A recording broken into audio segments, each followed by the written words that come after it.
What's been the biggest surprises in this whole process? Obviously going from just a cell phone in a closet to having a full-on studio, but what's some of the things along the way that you've been like, oh? This is no joke. It literally is no joke. You have to figure out where you're going to edit it, where you're going to post it. Do you want it on Spotify? Do you want it Apple, Amazon Music? Are you going to do YouTube Shorts? What do you want for social media? Little wave clips? Oh, wait, it gets better. Are you going to do a blog with it? Welcome to another episode of Smarter Podcasting with me, Niall Mackay. I started my first podcast in 2019 as just a hobby for some fun, and it has now developed into a full-time business and a full-time podcast about podcasting.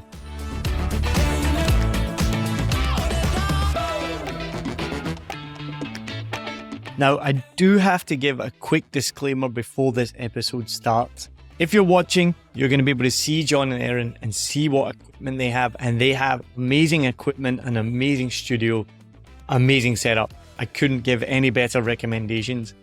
The interview sounded great, but for some reason that I have no idea why, their audio is a bit subpar. There's a bit of a crackling noise, and I've not been able to fix it or remove it. So just be aware that this episode is great and we are talking a lot about quality content. And for some reason, I have no idea why, their audio is a little bit crackly. But please forgive them, please forgive me, and enjoy the episode. Now, in this episode, I'm talking to my favorite podcasting couple all the way from, I say this wrong every time, Boise, Idaho. Did I say that right? You were close. Boise, all the way from Boise, Idaho. I don't know why that's so difficult. These guys, I've been working with them for a while now. They make an incredible podcast about aging adults, which as someone who's turning 42 this year, it's going to be applying to me soon. So I've been learning so much from them making their podcast, and they've hopefully been learning so much from me as well. So my guests today are Erin and John from the Connect Empower podcast. Thank you for coming on. Thank you. Yeah, thank you for having us. Tell me, why did you start a podcast and why was that important to support what you do? And tell us what you do. I'm going to let Erin handle this one because I was terrified. I was against podcasting because I didn't know that much about podcasting. And I love her so much. I said, okay, I believe if this is something you want, let's do it. He has been very supportive in something that seemed so easy to me. It should be like, just press record or put play and it's done. And it's not easy. That's why we had to hire Niall, everyone.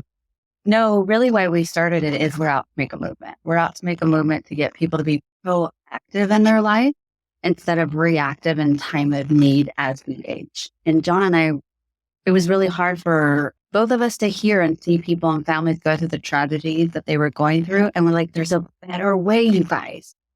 We can help you. And we know there's so many people out there. So let's gather the information from all the experts and put it out there. We want people to know, don't be embarrassed. Don't have anxiety.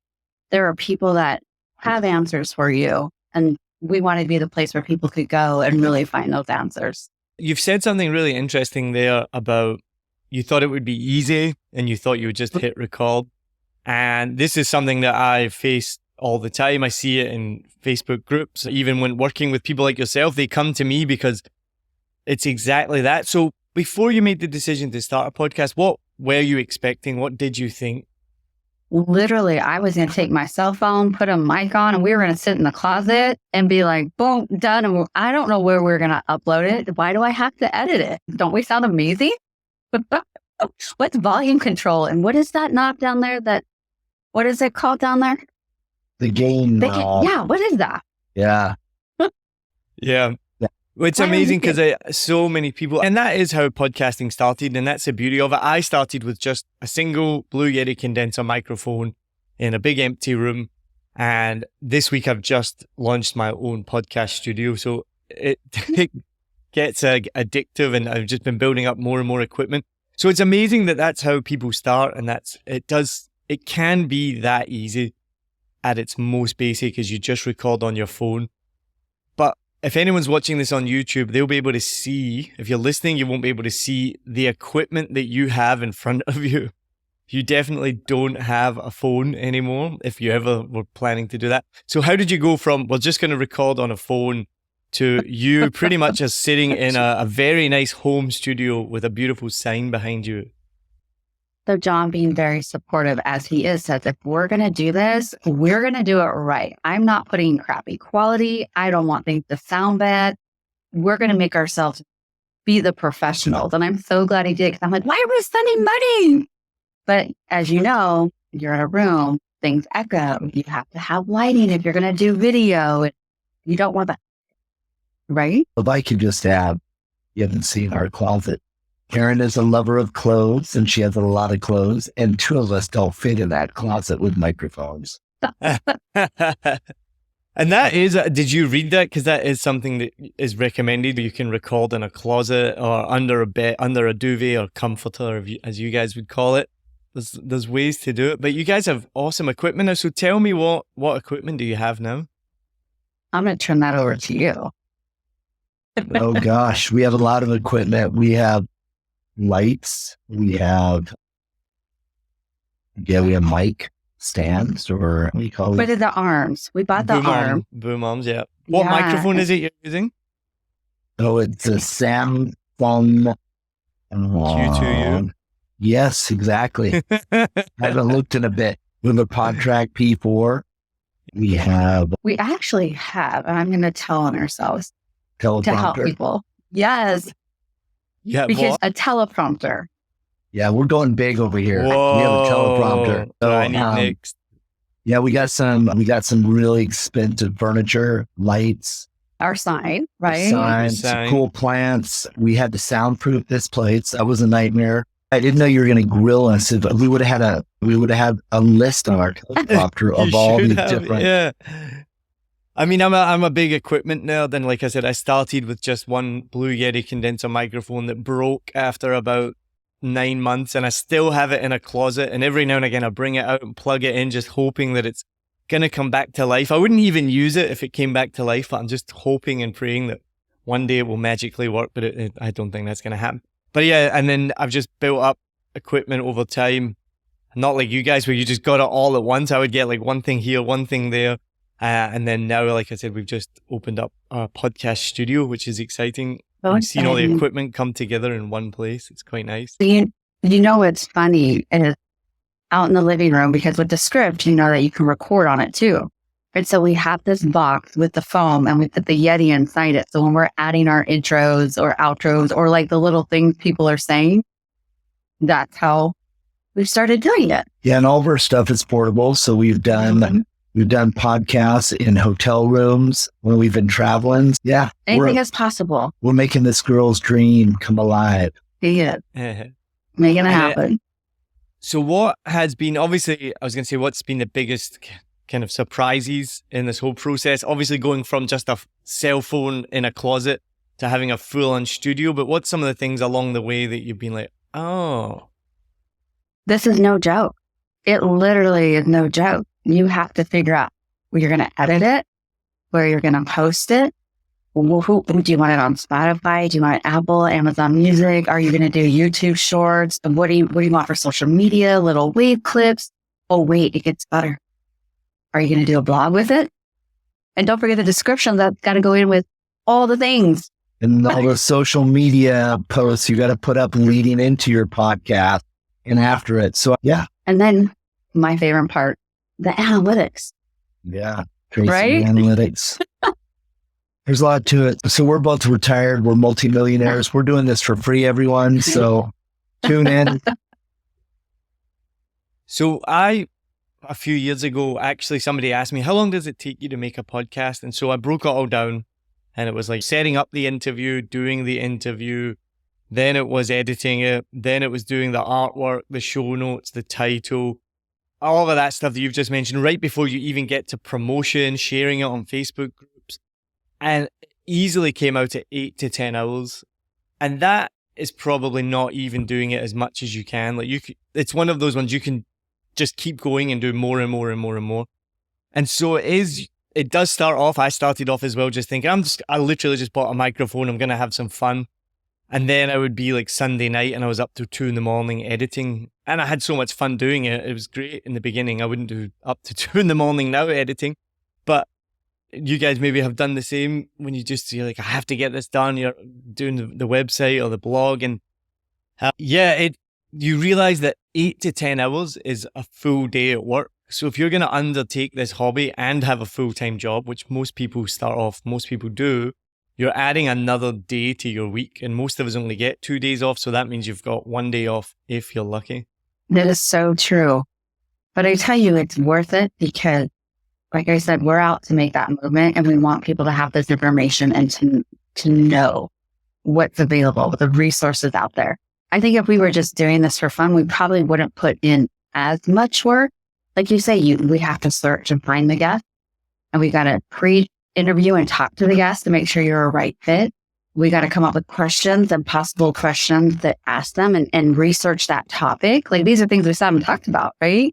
And then we're going to send them the list of questions, hope they agree if they don't have some of their own. And then when you show up, you may not even ask half of them. I'm just excited if I remember to turn on the PodTrack before and hit the record button, because we've done that. Yeah. There can be some moments where you're like, whoops, I didn't push record. I think that a lot of people, this is not for the faint of heart. Mm-hmm. And there's a reason why people don't make it past like 4 or 5 podcasts, because there's you got to put in a lot of your heart. And I will say thank you to Niall and Erin. We're fortunate that Erin works from home most of the time. And so Erin has the flexibility to really dive in deep with the support of you, Niall, and really, really build this thing, because I also work outside of the home. And so I can't help assist as I like, but. Yeah, your YouTube video that you posted up there when you were recording one of our podcasts, I literally, every time I do a podcast and I practice, I go through all the steps. Which YouTube video is that?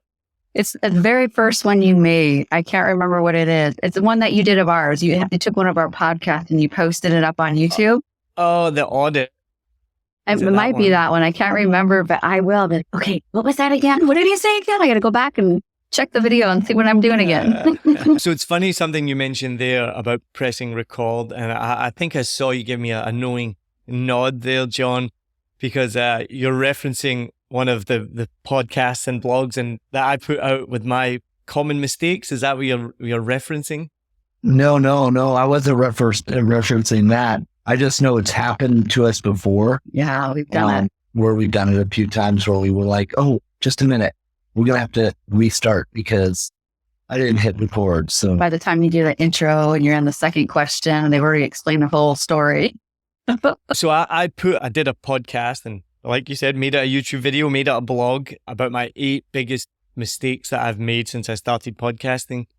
And the number one was not hitting record, which I've done several times, and it's a nightmare. And that blog got shared by somebody that I don't know on LinkedIn. So that was kind of like, oh, that's exciting. Somebody read it and then shared it on LinkedIn.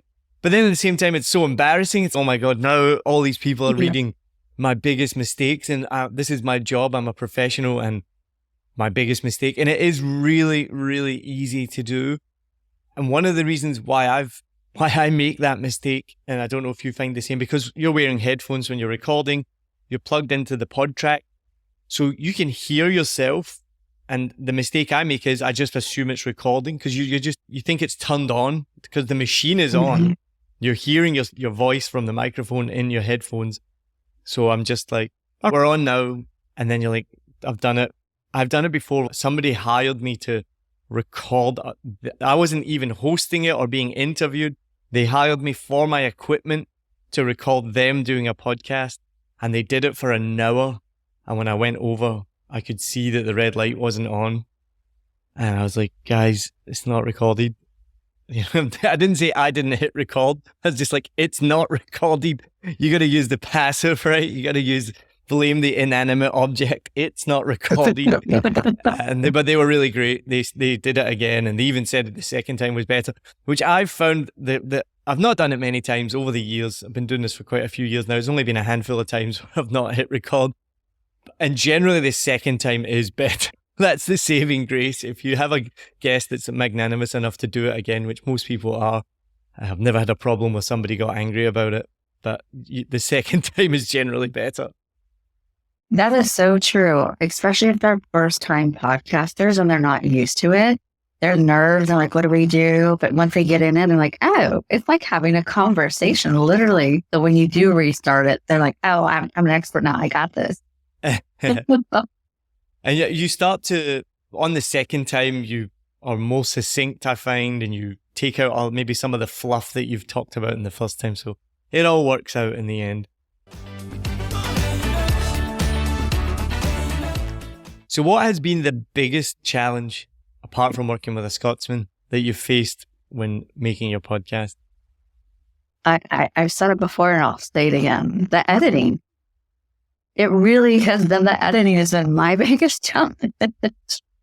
And sometimes it's certain parts, right? I'll master this part and get to learn this. And then, gosh dang it, something changed in it, or I don't remember what this is, or my biggest thing is the volume. I know you and I have talked about it. You share it, and I'm like, I feel like I'm blonde in that moment. Well, I don't know. You watch videos and stuff, and it talks about the gain level and where you should put your gain level and so forth. And so you follow everything to a T, and then it doesn't come out that way, right? Or we're trying to use Squadcast, and so we invite a guest, we send out the invite to the guest, we get it all lined up, and then Squadcast fails, and we can't get it to work, right?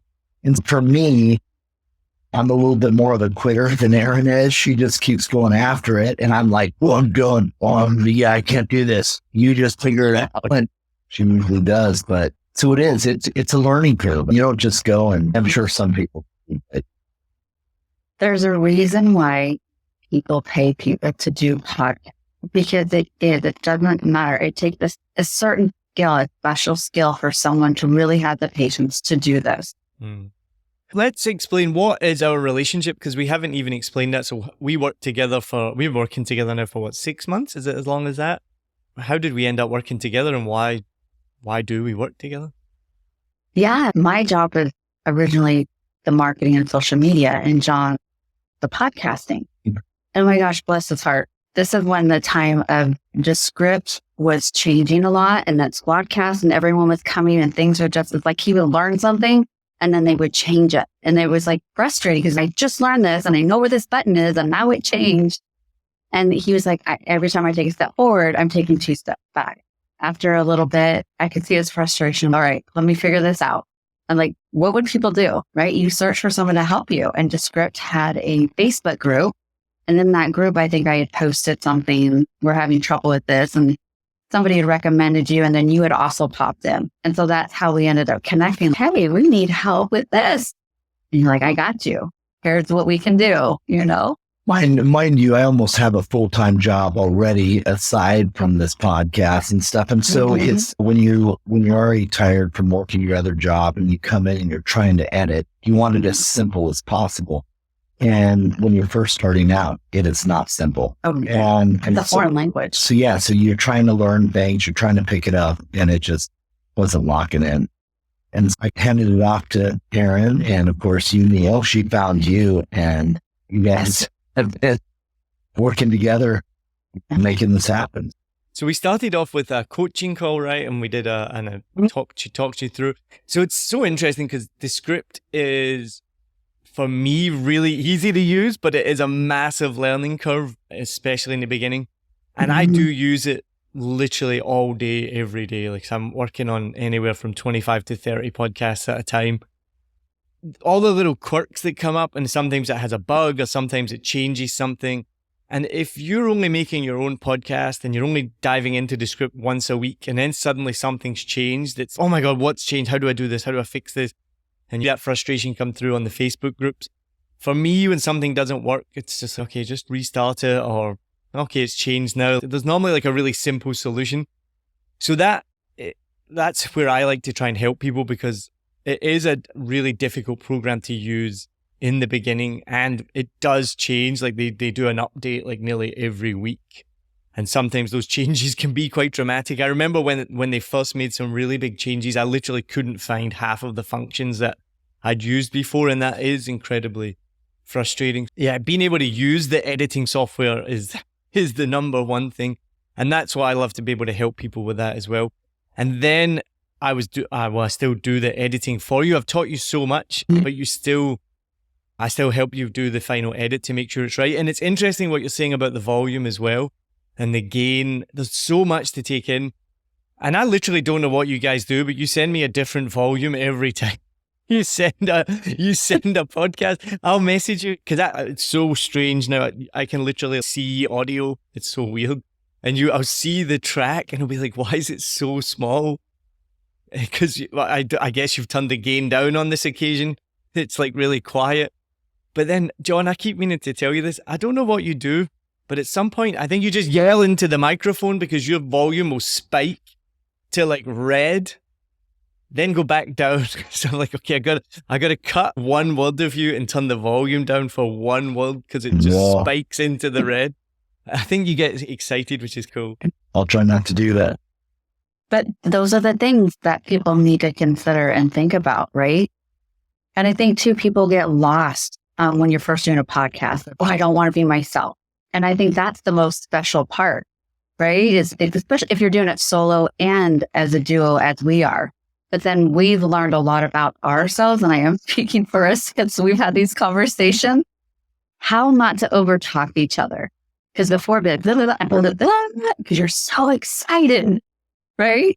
Yeah, and then Neil would say, you guys gotta give each other some space. Don't talk. So then we're doing these hand signs like, hey, my turn. And we're trying to abide by all these rules. Yeah. I've noticed a big difference. So that's one of the things I look out for the most when I'm auditing a podcast or listening to a podcast. Because what I explain to people is, and I've explained to you guys, it's really natural when we're having a conversation one-on-one that you're going to jump on top of the person, be like, oh, yeah, I think the same. You want to get your point across. But I was explaining this to somebody recently and they were like, I've never thought about it like that. And what I was explaining was you have to remember that a listener has headphones on, they're in the gym or they might be in the car so they don't have headphones on, but they're in the gym or they're doing the dishes. Most people listen to podcasts with headphones on.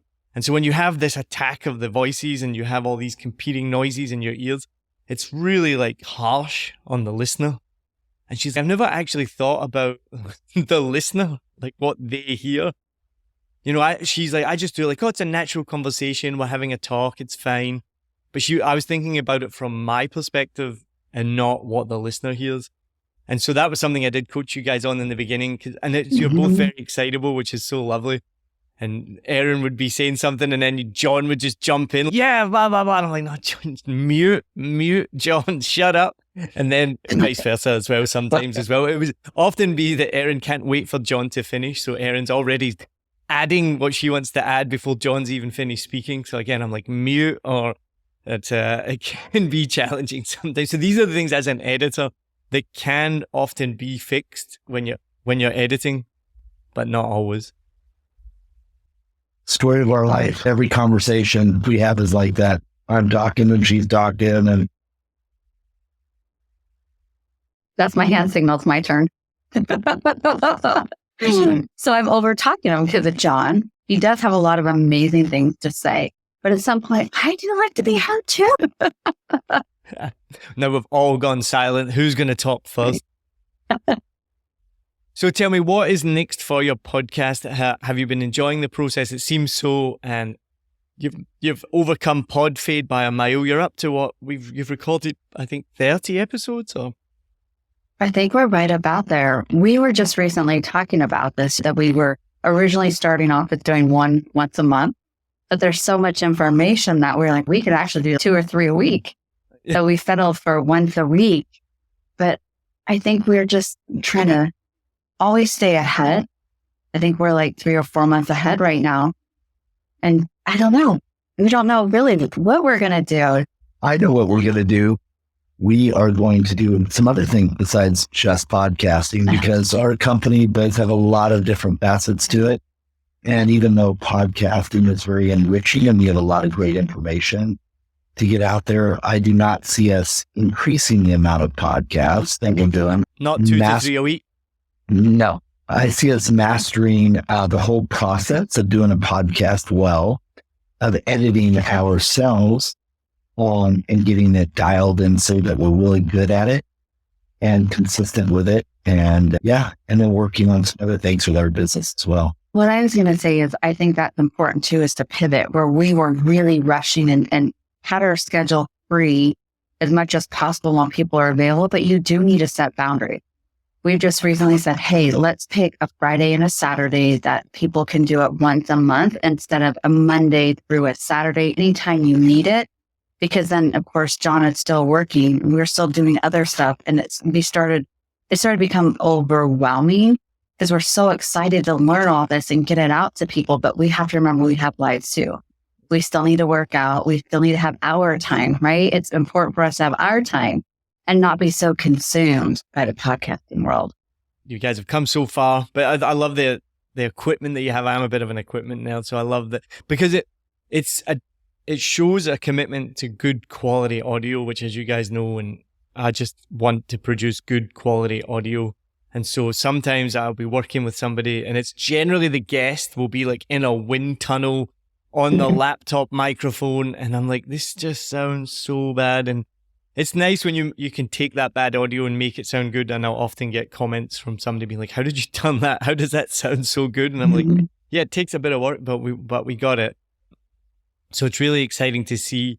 And the biggest thing is consistency is key, which you guys are super consistent. You're way ahead of schedule, which means you can take a breather for a couple of weeks if you want to, because you know that you've already got episodes there. And the biggest thing I would say, though, is you've just got to keep on going. So with my first podcast, which I started in 2019, it's absolutely incredible. So I stopped making new episodes of that podcast about 2 years ago to focus full time making podcasts for other people because I literally had no time to do my own podcast anymore. I now do this one smart. Part of it was I'm going to make a podcast about podcasting, which this is what's come of it. And so I stopped a Vietnam podcast and I would do some what I call pod swap. So I would take other shows that I make. So I make another podcast about Vietnam tourism.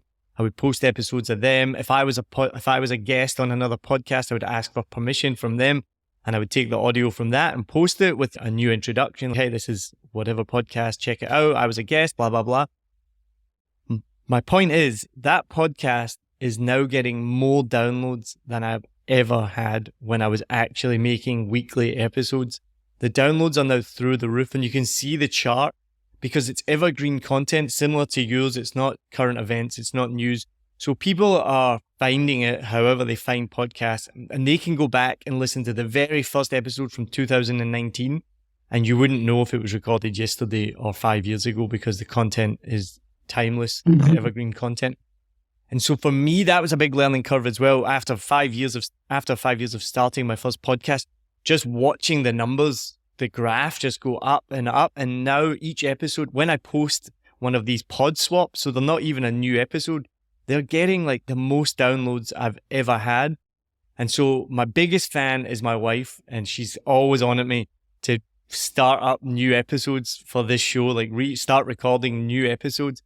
And it's on my to-do list, but I still don't have the time to do it yet, but it's coming. But so that would be my biggest piece of advice is you guys are only 2 or 3 months into it. And in the beginning, it can be rough and the numbers can be not what you expect them to be.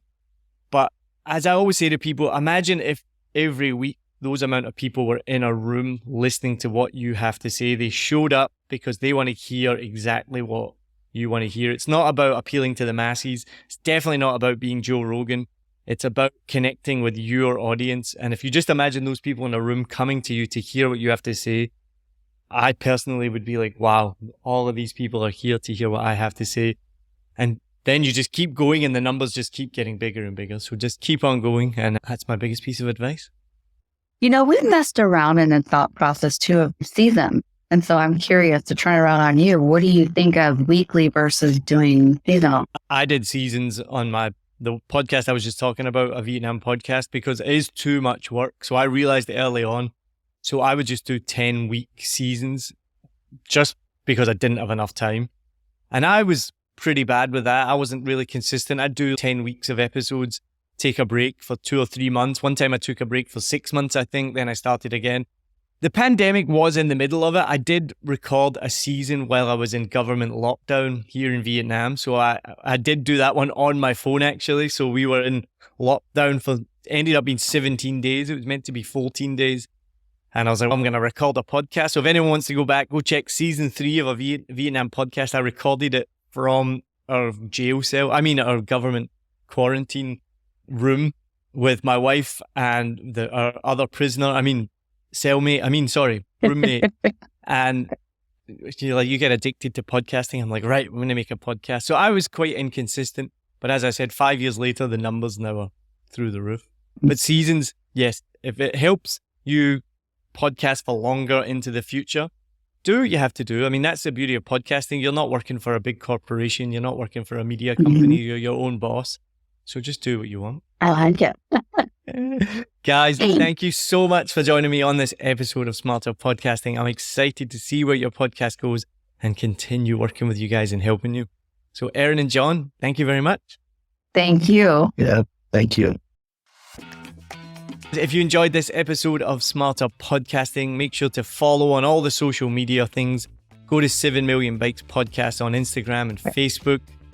Make sure you subscribe to the podcast as well. And do me a favor, if you enjoyed this episode, please share it with other podcasters so that they can get all this valuable information as well.